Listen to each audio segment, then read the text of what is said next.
महायुद्ध ब्रेकिंग के जरिए रूस यूक्रेन युद्ध से जुड़ी हुई बड़ी खबर आप तक पहुंचा दे। 1 साल इस महाजंग को पूरा होने जा रहा है। ऐसे में अब यूक्रेन के मीडिया की तरफ से बड़ा दावा किया गया, जिसमें बताया यह गया है कि 12 फरवरी तक यूक्रेन की सेना ने रूस के 1,37,000 से ज्यादा सैनिकों को ढेर कर दिया है।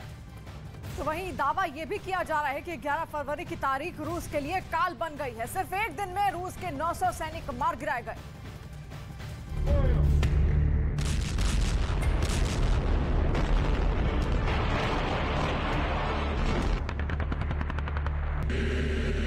यूक्रेन की सरजमीं से बारूद की गंध करीब 1 साल से आ रही है और हर वक्त युद्ध बेहद भयानक होता गया, जिसमें दोनों ही तरफ से कई सैनिकों की मौत हुई तो यूक्रेन के कई नागरिकों को जान गंवानी पड़ी।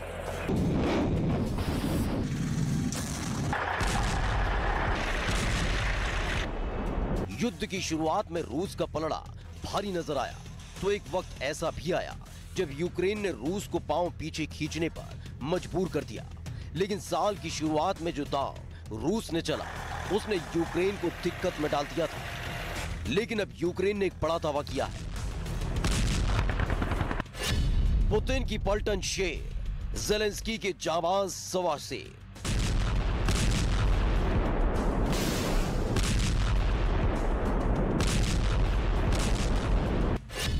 सिर्फ 24 घंटे में 900 सैनिक ढेर।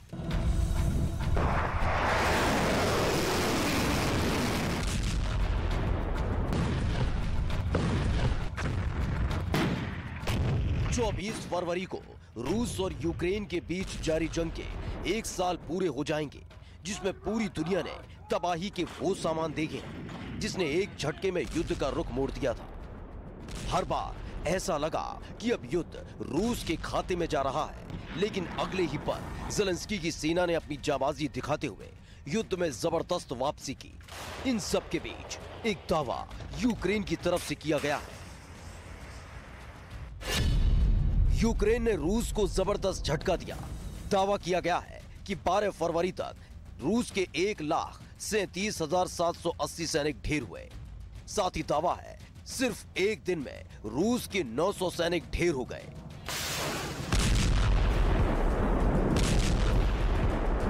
यह दावा यूक्रेन की मीडिया की तरफ से किया गया है कि रूस जरूर अब भी युद्ध को आगे खींचने का मंसूबा पाले बैठा है, लगातार मिसाइल अटैक कर रहा है। लेकिन ऐसा नहीं है कि यूक्रेन की जमीन पर लड़े जा रहे युद्ध में नुकसान सिर्फ यूक्रेन को हुआ है। यह युद्ध पुतिन की पलटन को भारी पड़ा है। इतना जोर लगाने के बावजूद भी पुतिन ज़ेलेंस्की को घुटने टेकने पर मजबूर नहीं कर पाए हैं और अब तो दावा किया गया है कि इस साल 11 फरवरी को यूक्रेन की सेना ने रूस को एक जवाब दिया कि एक दिन में रूस के 900 सैनिक मारे गए हैं।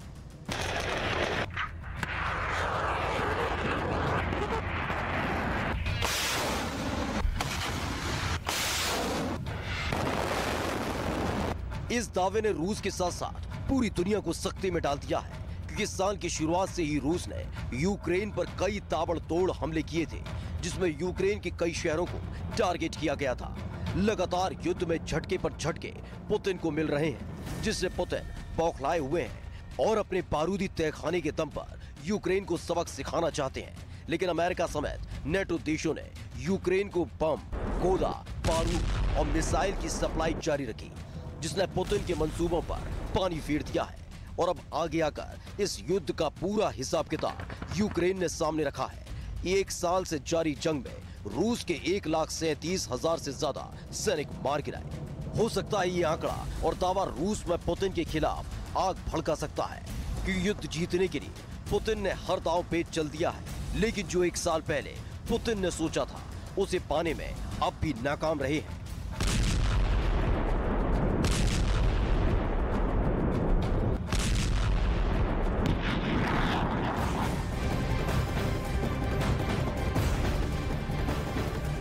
चौबीस फरवरी को युद्ध का 1 साल पूरा हो जाएगा और 1 साल में यूक्रेन के कई शहर रूस के हमले से पूरी तरह बर्बाद हो चुके हैं। और अब डोनेस्क का वुलेदार शहर जंग से तबाही की मार झेल रहा है। वुलेदार में रूस के सैनिकों ने जमकर तबाही मचाई है।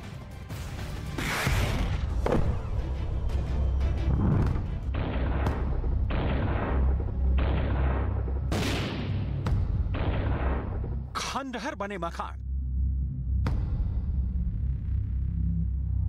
घरों का मिटा निशान, बस्तियां बनी शमशान, बारूद से लबरेज शहर, यूक्रेन के हर शहर में कहर। पूर्वी यूक्रेन पर कब्जे के लिए रूस और यूक्रेन की सेना के बीच बर्बादी वाला युद्ध जारी है। ये शहर है वुहेलदार, वही वुहेलदार जो कभी रोशन था, जहां जश्न हुआ करता था, वहां अब सिवाय अंगार और शोलों के कुछ बचा नहीं। अब सवाल है कि भीषण तबाही और बर्बादी के बाद आखिर वुहेलदार शहर किसका होगा? 24 फरवरी को युद्ध के 1 साल पूरे हो जाएंगे। इन 1 साल में यूक्रेन के कई शहर रूस के हमले में बर्बाद हो गए। रूस के कई अत्याधुनिक हथियारों, मिसाइलों, टैंक से लेकर ड्रोन तक से अटैक किए, तो वहीं नाटो देशों और यूरोपीय देशों से मिल रही सहायता के दम पर यूक्रेन भी रूस पर जबरदस्त पलटवार कर रहा है। लेकिन युद्ध है कि खत्म होने का नाम नहीं ले रहा है।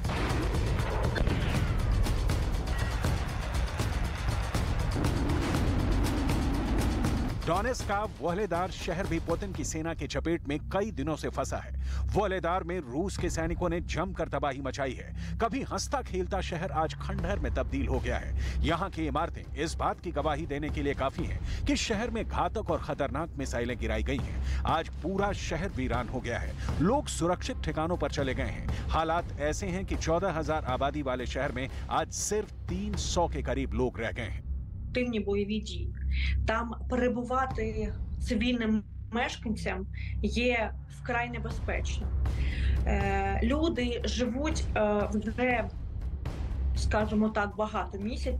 वोहलेदार में हालात काफी तनावपूर्ण बने हुए हैं। काफी सावधानी के साथ कुछ लोग तो बेसमेंट या शेल्टर होम से बाहर निकल रहे हैं, लेकिन बच्चों के लिए बाहर निकलना अभी भी खतरनाक है। Надуваємо бронежилети та будемо виходити. Дуже напружена обстановка. 24 फरवरी के नजदीक आते ही रूस ने पूर्वी यूक्रेन में हमले और तेज कर दिए हैं। दावा किया जा रहा है कि पुतिन ने 24 फरवरी को एक साथ कई मोर्चों पर हमला करने का प्लान तैयार किया है। वोहलेदार भी पूर्वी यूक्रेन का एक महत्वपूर्ण हिस्सा है। यही वजह है कि यूक्रेन की सेना को आशंका है कि आने वाले दिनों में वोहलेदार में और तबाही हो सकती है। Місто Вугледар, ситуація в Вугледарі була важка і зараз залишається важкою, так як там йдуть запеклі. हालांकि वोहलेदार से भी खराब स्थिति यूक्रेन के कई और शहरों की है।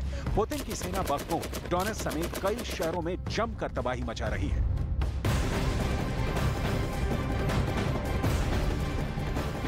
और जंग का 1 साल पूरा होने से पहले यूक्रेन ने रूस को बड़ी चोट दी है। यूक्रेनी सेना ने दावा किया कि उन्होंने रूस के अजय कहलाने वाले BMPTC टर्मिनेटर को पूरी तरह से तबाह कर दिया। और इस टर्मिनेटर का नष्ट होना पुतिन के लिए महायुद्ध के बीच एक बहुत बड़ा झटका साबित हो सकता है।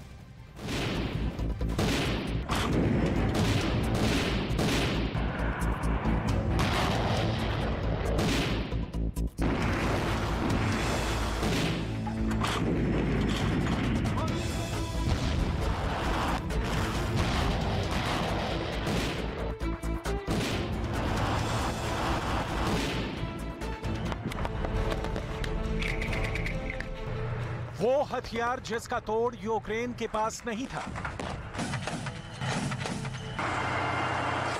जिस टैंक से रूस की सेना ने यूक्रेन में तबाही मचाई थी,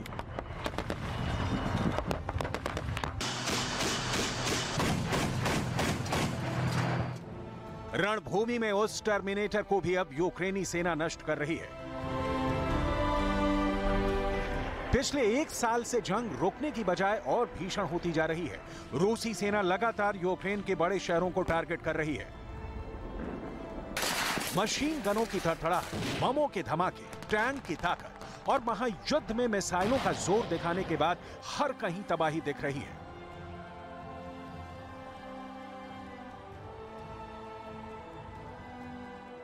लेकिन अब यूक्रेन फ्रंट फुट पर आने की कोशिश कर रहा है। यूक्रेन की सेना ने रूस को एक बड़ी चोट दी है।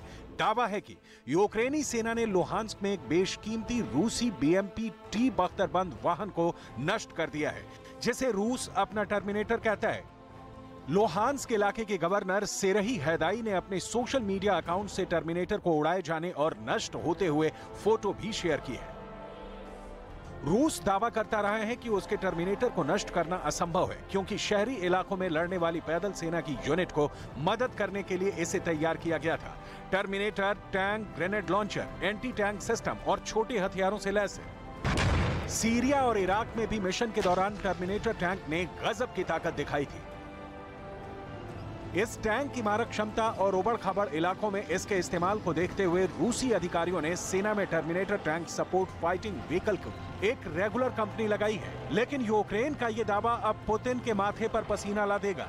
टर्मिनेटर को लेकर कहा जाता है कि बीएमपी टर्मिनेटर एक टैंक सपोर्ट फाइटिंग व्हीकल है। ये टैंक गोले बरसाने के साथ दुश्मनों के हेलीकॉप्टर और कम स्पीड से उड़ने वाले विमानों को भी मार गिराने में सक्षम है। टर्मिनेटर टैंक के प्रमुख हथियारों में 130 mm की एटाका 30 मिसाइल लॉन्चर, 2 30 मिलीमीटर की 2A42 ऑटो तोप शामिल है, जबकि इस टैंक के दूसरे हथियारों में 2 30 मिलीमीटर AG-17D ग्रेनेड लॉन्चर और 7.62 मिलीमीटर PKTM मशीन गन है। टर्मिनेटर के नाम से मशहूर ये टैंक शहरी क्षेत्र में लड़ाई के दौरान अपने दूसरे साथी टैंक और आर्मर्ड फाइटिंग व्हीकल को नजदीकी सहायता पहुंचाता है, जिससे दुश्मनों के हेलीकॉप्टर, ड्रोन या कम ऊंचाई पर उड़ने वाले दूसरे हवाई जहाज निशाना नहीं बन पाते हैं। BMP T-72 टैंक को पहली बार 2013 में रूसी आर्म्स एक्सपो में प्रदर्शित किया गया था। यूक्रेन की सेना पुतिन के टैंकों को दबा कर रही है, तो हो सकता है कि पुतिन दूसरे बेहतरीन टैंकों का इस्तेमाल भी करें। टैंकों से इतर अब बात जलते यूक्रेन की करें तो पुतिन की पूरी नजर अब लोहांस्क के पूर्वी इलाके पर टिकी है। लेकिन यहाँ भी टर्मिनेटर को शोलों में बदलकर यूक्रेनी सेना ने रूस की सेना को बड़ी चोट दी है।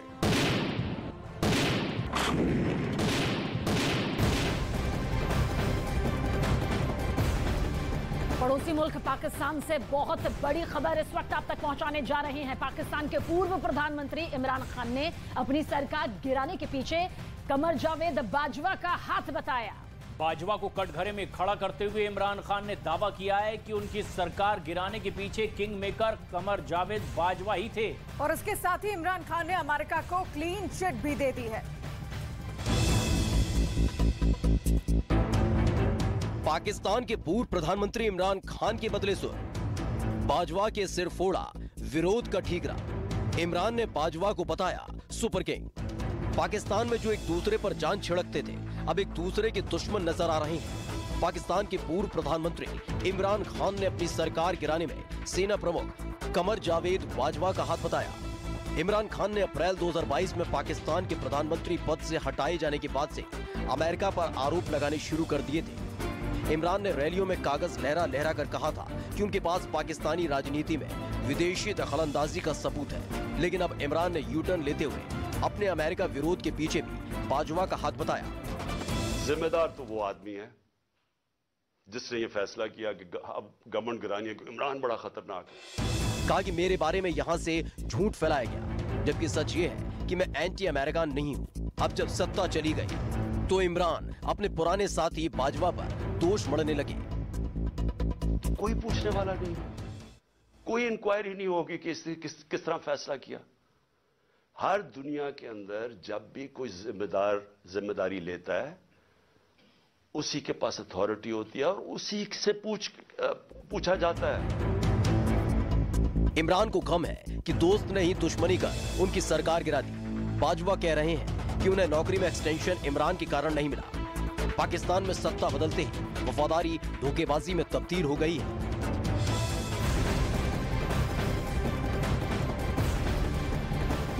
आर्थिक संकट से जूझ रहे पाकिस्तान को अब IMF से एक बड़ा झटका लगा है। दरअसल 10 दिनों की बातचीत के बाद IMF की टीम बिना किसी फैसले के इस्लामाबाद से रवाना हो गई। हालांकि IMF की आंतरिक प्रक्रिया पूरी होने के बाद देश को कर्ज की नई किस्त की उम्मीद है। हालांकि IMF की उम्मीदों पर खरा उतरने के लिए शहबाज सरकार कोशिशों में लगातार जुटी हुई है।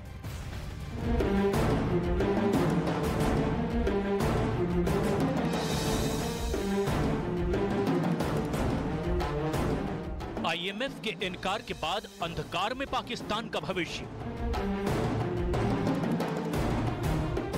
कर्ज न मिलने पर बर्बाद होने वाला है पाकिस्तान।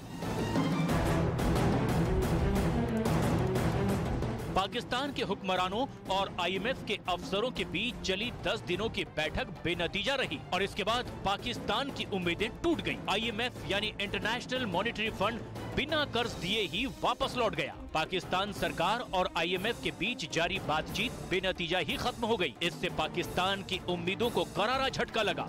पाकिस्तान की आर्थिक स्थिति बेहद खराब है। पाकिस्तान अब दिवालिया होने की कगार पर खड़ा हो चुका है।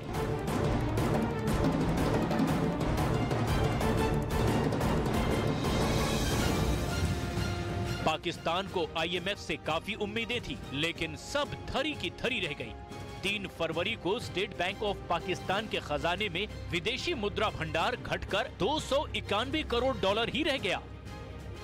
इतने पैसे से पाकिस्तान 1.5 हफ्ते के लिए ही विदेश से सामान खरीद सकता है। इस बीच पाकिस्तान की IMF से कर्ज मिलने की आखिरी उम्मीद भी अब पूरी तरह से टूट गई है। लेकिन इसकी पूरी क्रोनोलॉजी को आप इस तरह से समझिए। 31 जनवरी को IMF की टीम पाकिस्तान पहुंची। पाकिस्तान के वित्त मंत्री के साथ 2 चरणों में बैठक हुई। इस बैठक में पाकिस्तान बेल आउट पैकेज के तहत कर्ज की मांग कर रहा था। पाकिस्तान IMF से $101 करोड़ की एक और किश्त मांग रहा था, लेकिन बगैर कर्ज दिए ही अंतर्राष्ट्रीय मुद्रा कोष की टीम वापस लौट गई।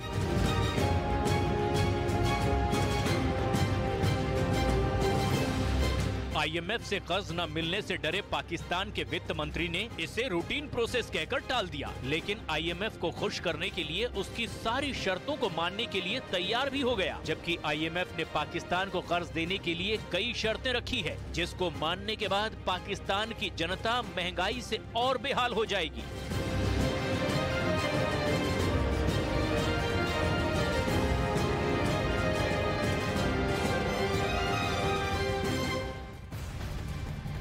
तो IMF के इनकार के बाद अंधकार में पाकिस्तान का भविष्य कर्ज नहीं मिलने पर लगातार बर्बाद होने वाला है। पाकिस्तान आखिर क्या कुछ अब करने वाला है? तो पाकिस्तान के हुक्मरानों और IMF के अफसरों के बीच चली 10 दिनों की बैठक बेनतीजा रहने के बाद पाकिस्तान की उम्मीदों की आस अब टूटने लगी है। IMF बगैर कर्ज दिए ही वहां से लौट गया और पाकिस्तान सरकार और IMF के बीच जो तमाम ऐसी शर्तें थी वो अब भी वैसी ही बरकरार है और पाकिस्तान उसे आखिर मानने को मजबूर है। वहीं IMF ने अभी तक बेल आउट पैकेज को लेकर कुछ साफ नहीं किया है, हालांकि पाकिस्तान पर नई शर्तें जरूर थोप दी हैं। IMF ने बेल आउट पैकेज के लिए पाकिस्तान के लिए 3 शर्तें रखी हैं। कौन सी वो शर्त है आपको बताते हैं। सबसे पहली शर्त, पाकिस्तान की बदहाल अर्थव्यवस्था को बहाल करने के लिए टैक्स से 170 अरब रुपए वसूलने की ये बड़ी शर्त सामने आई है, जो IMF की तरफ से पाकिस्तान को माननी होगी अगर उसे कर्ज लेना है।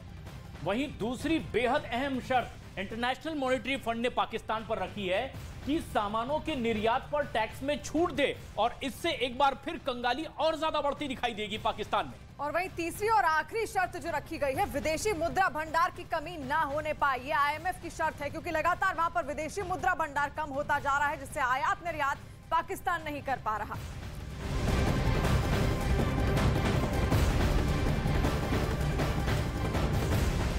तो वहीं आर्थिक तंगी से जूझ रहे पाकिस्तान से एक और बड़ी खबर आप तक पहुंचा दे। पाकिस्तान के कई शहरों में चिकन के दाम आसमान पहुंच गए हैं।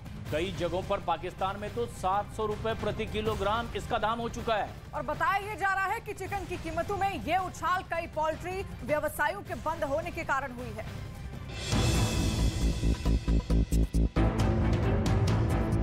पाकिस्तानियों की थाली से मीट गायब, छिन गया पाकिस्तानियों के मुंह का टेस्ट। पाकिस्तान में चिकन के दाम आउट ऑफ कंट्रोल। पाकिस्तान में हालात बिगड़ चुके हैं। वहां की आवाम को अब चिकन भी मयस्सर नहीं, क्योंकि कंगाल पाकिस्तान में मुर्गे इतने महंगे हो चुके हैं कि ये आम जनता की पहुंच से काफी ऊपर जा चुके हैं। मुर्गों की मंडी में सन्नाटा पसरा है, कीमतें बेकाबू हो चुकी हैं।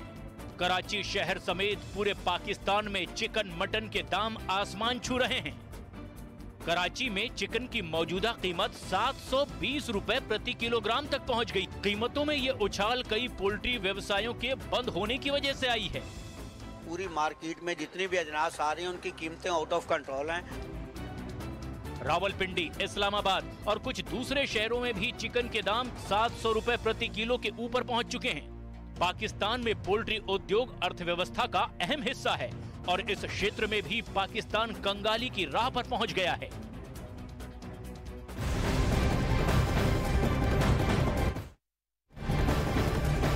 और ऐसे में कंगाल और कर्जखोर पाकिस्तान एक बार फिर से यूएई से पैसों की भीख मांगने में लगा हुआ है। पाकिस्तान की सेना प्रमुख जनरल सैयद असीम मुनीर यूएई पहुंचे और यूएई के राष्ट्रपति से उन्होंने मुलाकात की। खबर है कि यूएई के सामने वो कर्ज के लिए गिड़गिड़ाने लगे।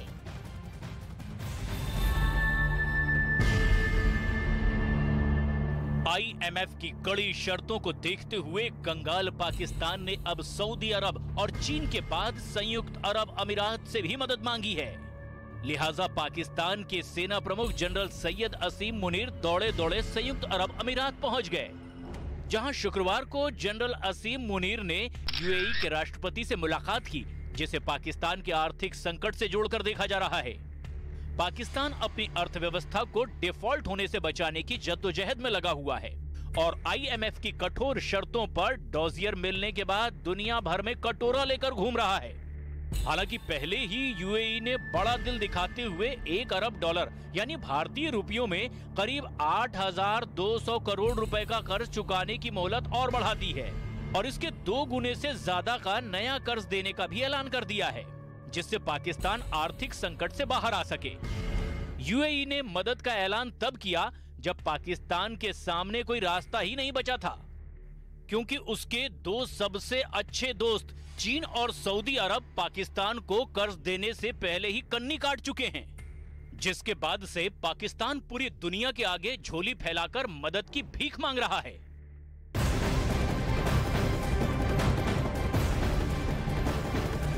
और शहबाज शरीफ की सरकार ने पाकिस्तान की पब्लिक का दम निकालने का फैसला किया है। कर्ज नहीं मिला तो पाकिस्तान के बिकने की नौबत तक आ जाएगी। और ऐसे में अब पाकिस्तान ने बिजली बिल महंगा कर अपनी आवाम को 440 वोल्ट का एक तगड़ा झटका दिया है। वहीं इस झटके के बाद से पाकिस्तान में हाहाकार मच गया है।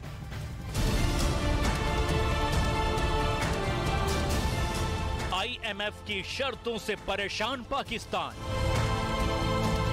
कंगाली में पाकिस्तानियों की जेब ढीली, पहले थाली से रोटी गायब, अब लगा 440 वोल्ट का तगड़ा झटका। पाकिस्तान जिसकी हालत आगे कुआं और पीछे खाई वाली है, क्योंकि आईएमएफ को खुश करने के चक्कर में शहबाज सरकार ने अपनी आवाम को कंगाली की खाई में ढकेल दिया है।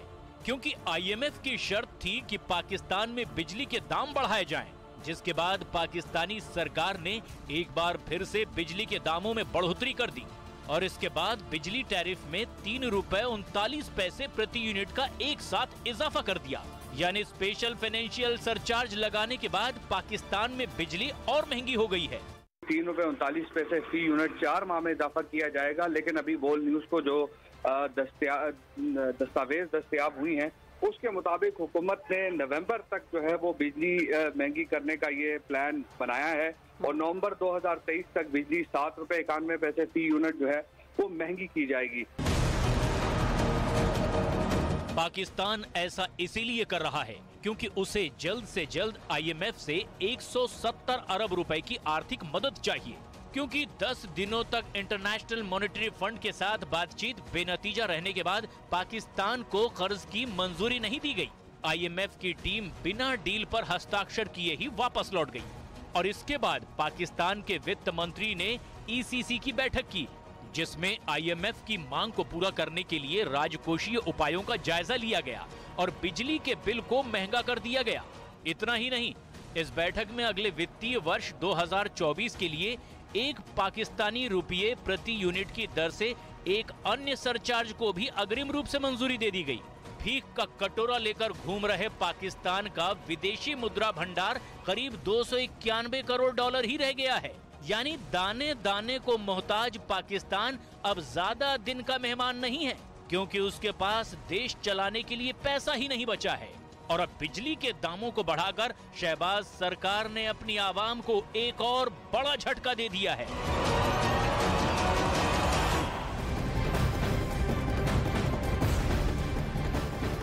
बेंगलुरु में भारत की सबसे बड़ी एरोस्पेस और रक्षा प्रदर्शनी एरो इंडिया 2023 का प्रधानमंत्री नरेंद्र मोदी ने उद्घाटन किया। 14वें एरो इंडिया शो में प्रचंड और तेजस समेत कई जेट विमान आसमान में करतब दिखा रहे हैं। और वहीं एयर शो में विमानन क्षेत्र में भारत के विकास और इसकी रक्षा क्षमता को दर्शाया जा रहा है। एयर शो में स्वदेशी सुपरसोनिक जेट ट्रेनर भी पहली बार दुनिया के सामने अपनी ताकत दिखाते हुए नजर आएंगे। 5 दिन तक चलने वाले एयर शो में 700 से ज्यादा रक्षा कंपनियां और 98 देशों के प्रतिनिधि हिस्सा ले रहे हैं। और इस बार एरो इंडिया शो में मेक इन इंडिया की झलक भी देखने को मिल रही है।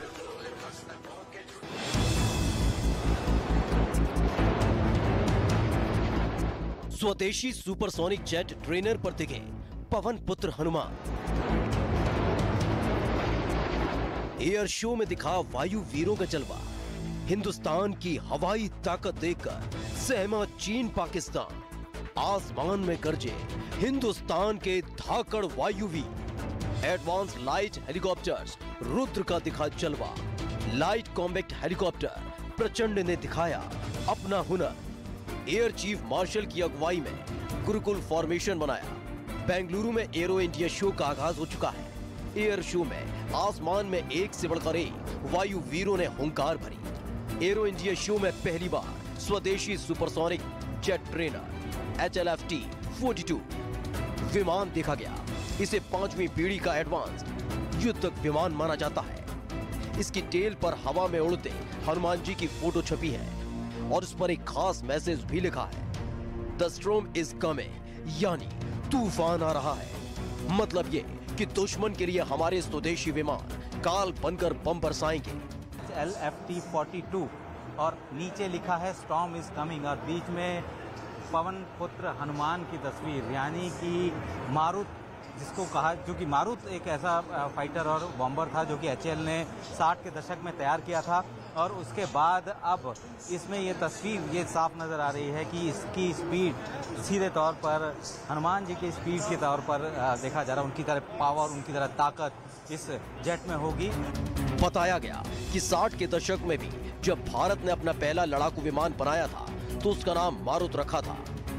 वायु वीरों की कदमतार और गर्जना ने यह साबित कर दिया कि जब तक उनके शरीर में सांस है तब तक दुश्मन देश का कुछ नहीं बिगाड़ सकते। ये वो वायुवीर हैं जो अपने पराक्रम से आसमान को भी झुकाने का मादा रखते हैं। इसमें जो है तकरीबन 12 के आसपास अस्त्र मिसाइल जो कि खुद इंडिजिनस है, देश में बना हुआ है, उसको इसमें लगा सकते हैं। खास बात यह है कि कोशिश ज़्यादा से ज़्यादा यही है कि ये एक बार Hindustan lead in fighter trainer अगर बनके तैयार हो गया तो उसके बाद इस पर ट्रेनिंग करने के बाद सीधा आपको एयरक्राफ्ट, कोई भी एयरक्राफ्ट हो, चाहे वो राफाल हो, चाहे वो बाकी कोई दूसरा 5th जनरेशन M का हो, उसमें सिर्फ पायलट को जाना है, बैठना है और उसको सिर्फ लैंडिंग और टेक ऑफ के लिए सिर्फ ट्रेनिंग करना होगा।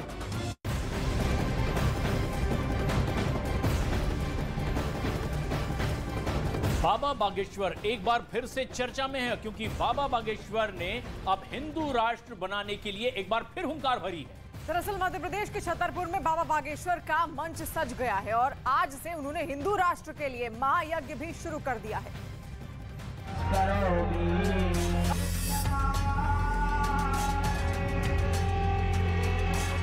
फिर सजा बाबा बागेश्वर का दरबार।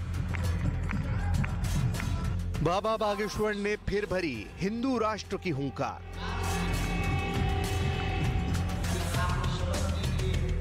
MP के छतरपुर में हिंदू राष्ट्र बनाने के लिए महायज्ञ। बाबा बागेश्वर ने यज्ञ में पहले संकल्प लिया, फिर मंत्रोच्चार के बीच हाथ जोड़कर बैठ गए। मध्य प्रदेश के छतरपुर में बागेश्वर धाम में धीरेन्द्र शास्त्री ने इस महायज्ञ का संकल्प है विश्व कल्याण और हिंदू राष्ट्र। सीधी तस्वीरें हम आपको दिखा रहे हैं बागेश्वर धाम से, जहां पर महायज्ञ का आयोजन किया जा रहा है और इस महायज्ञ में यहाँ के पीठाधीश्वर यानी पंडित धीरेन्द्र कृष्ण शास्त्री खुद पहुंच चुके हैं। तमाम तमाम साधु संतों की मौजूदगी में, तमाम पंडित पुरोहितों की मौजूदगी में यहाँ मंत्रोच्चारण किया जा रहा है। ये संकल्प है भारत को हिंदू राष्ट्र बनाने का, जिसके लिए यहाँ पर पूजन शुरू हो चुका है। और ये जो दर्शन पूजन आप देख रहे हैं, दरअसल ये अगले 1 हफ्ते तक इसी तरीके से ये महायज्ञ जारी रहेगा। तमाम यजमान यहाँ पर पहुंचे हैं जो इस यज्ञ में बैठे हैं और 1 हफ्ते तक इसी तरीके से ये महायज्ञ चलता रहेगा। बाबा बागेश्वर के महायज्ञ में देश के कोने कोने से साधु संत और भक्त पहुंचे हैं। इतना ही नहीं, सभी लोगों ने बाबा बागेश्वर की हिंदू राष्ट्र की मांग को सही ठहराया।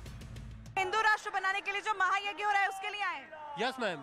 आप क्यों चाहते हैं कि भारत हिंदू राष्ट्र बने? क्योंकि मैम पहले हिंदू ही था, मतलब यहाँ पे। तो भारत तो संविधान से चलता है।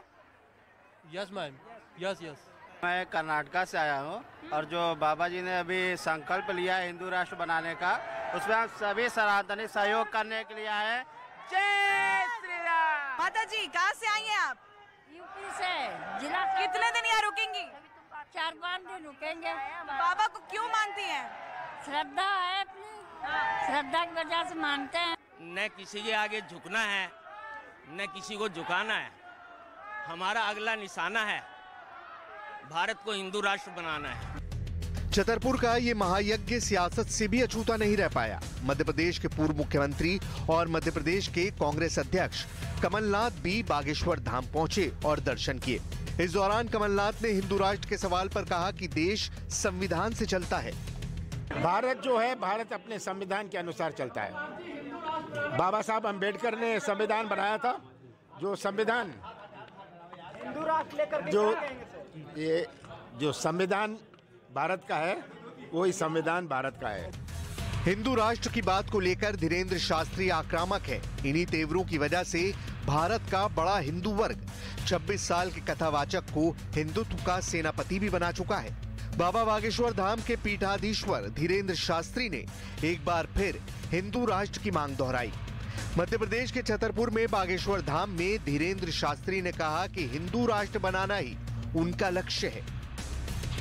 भारत हिंदू राष्ट्र होगा तो सामाजिक सौहार्दता होगी, एकता होगी, न जातियां होगी पर जातिवाद नहीं होगा। हम ऋषि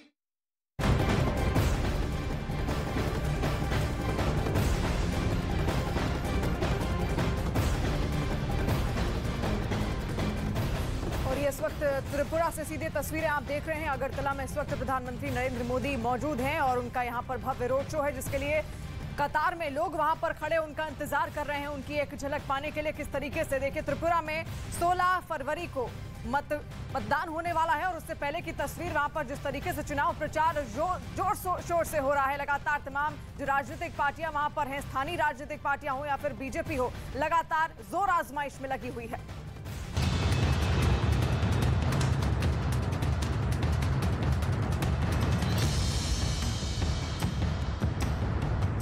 को हिंदू राष्ट्र बनाना बहुत आवश्यक है। सहायता को दाखिल करने की अनुमति। ताजिकिस्तान में फंसे भारत के मजदूर, झारखंड के मजदूरों ने सोशल मीडिया पर वीडियो जारी कर लगाई भारत सरकार से गुहार।